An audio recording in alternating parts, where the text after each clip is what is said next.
સુરતમાં બે રોકટોક રીતે વેચાઈ રહ્યું છે પનીરના નામે ઝેર। સુરતથી આ સમાચાર। સુરતની જનતાને ખોરાકના નામે ઝેર ખવડાવનારા તત્વો વિરુદ્ધ આકરી કાર્યવાહી જરૂરી છે। 25 દિવસ પહેલા ઝડપાયેલા શંકાસ્પદ પનીરના નમૂનાનો રિપોર્ટ ફેલ થયો છે। પનીરમાં ફેટની માત્રા ઓછી હોવાનો રિપોર્ટ પણ સામે આવ્યો છે અને ગત 5 માર્ચે સુરત એસઓજી પોલીસ અને એસએમસીના ફૂડ વિભાગે દરોડા પાડ્યા હતા। પાંડેસરા વિસ્તારની ભીડભંજન સોસાયટીમાં પનીરના ગોડાઉનમાં પાડ્યા હતા દરોડા અને ફૂડ વિભાગે 3 લાખથી વધુનો 1401 કિલોગ્રામ પનીરનો જથ્થો જપ્ત કર્યો। વીટીવી ન્યૂઝની ટીમે નકલી પનીરની ફેક્ટરીના કાંડનો પર્દાફાશ કર્યો હતો અને આ અહેવાલ પ્રસારિત કર્યો હતો।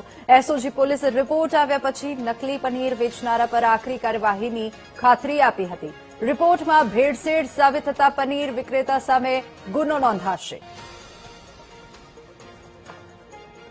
સુરતના પાંડેસરા વિસ્તારમાંથી ગત 3 માર્ચના રોજ સુરત આરોગ્ય વિભાગની ટીમ અને સુરત એસઓજી પોલીસની ટીમ દ્વારા એક પનીરની ફેક્ટરી જે છે ત્યાં રેડ પાડવામાં આવી હતી અને 1400 કિલો શંકાસ્પદ જે નકલી પનીર જે છે તેને સીલ કરીને તેને નમૂના લેવામાં આવ્યા હતા। આખરે આ પનીરનો રિપોર્ટ આવ્યો છે અને આ પનીરનો રિપોર્ટ સબસ્ટાન્ડર્ડ એટલે કે હલકી ગુણવત્તાનું નકલી પનીર હોવાનું સામે આવ્યું છે। ખૂબ જ મોટા સમાચાર છે। લોકોના આરોગ્ય સાથે ચેડા કરતું આ મોટા ભાગે પનીરનો જથ્થો જે છે તે સીઝ કરવામાં આવ્યો હતો। ત્યારે હવે આપણી સાથે આરોગ્ય અધિકારી સાહેબ જોડાયા છે, તેઓની સાથે વાત કરીશું। સાહેબ, જે રીતે પનીરનો જથ્થો મોટો સીઝ કરાયો હતો તેનો રિપોર્ટ કઈ રીતનો આવ્યો છે, કઈ રીતે તે લોકો માટે અનહેલ્ધી? હું DD Thakor food safety officer Surat મહાનગરપાલિકા ગત તારીખ 3 માર્ચના રોજ ભીડભંજન સોસાયટી પાંડેસરા સુરત ખાતે અમૃત મિલ્ક એન્ડ મિલ્ક પ્રોડક્ટ્સ નામની સંસ્થામાંથી પનીરના નમૂના લેવામાં આવ્યા હતા અને જે પૃથક કંટ્રી પબ્લિક લેબોરેટરી સુરત મહાનગરપાલિકા મોકલવામાં આવ્યા હતા।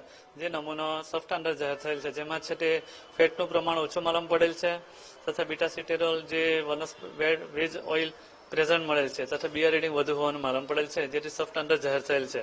હવે પછી એ નમૂનો તથા એને 1401 કિલો જેટલો નમૂનો પનીરનો જથ્થો સીઝ કરવામાં આવ્યો હતો। આગળની કાર્યવાહી કરવામાં આવશે ફૂડ સેફ્ટી એક્ટ મુજબ। હવે જે સીઝ કર્યો તો એ નમૂનાનું શું કરવાનું હોય છે અને કઈ રીતની હોય છે? જે રીતે એડ્યુકેટિંગ ઓફિસર સાહેબ જે રીતે જજમેન્ટ આપે તે પ્રમાણે કાર્યવાહી કરવાની હોય છે। અને આ જે નમૂનામાં જે પ્રમાણ વધારે આવ્યું છે તેનાથી લોકોને કઈ રીતનું નુકસાન થતું હોય છે, હેલ્થને શું શું પ્રોબ્લેમ આવે? પનીર તરીકે વિકતા હતા અને એમણે હલકી ગુણવત્તા માટે આપેલો કહેવાય। એટલે લોકો સાથે આરોગ્ય સાથે સીધા છેતરપિંડી અને ચેડા કહેવાય। ભાવની બાબતમાં અમને ચેડા એ કહેવાય જે પનીર તરીકે વિકતા હતા અને જે સબસ્ટાન્ડર્ડ થયેલ છે જે આમાં જે હલકી ગુણવત્તાનો માલુમ પડે છે।